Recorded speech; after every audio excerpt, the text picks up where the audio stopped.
আসসালামু আলাইকুম।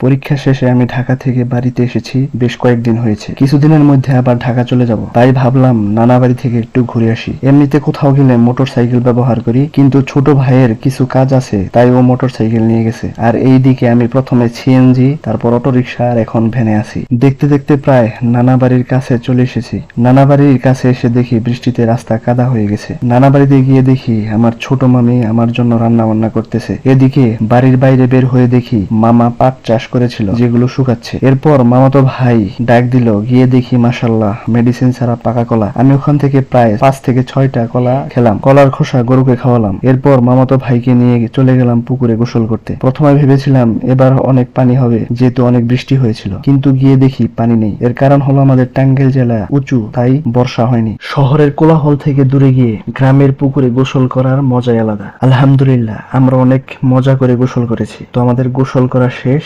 গোসল শেষ করে দেখি রান্না বান্না শেষ, এবার খাওয়ার পালা। সকলেই আমার জন্য দোয়া করবেন। আসসালামু আলাইকুম রহমতুল্লাহ।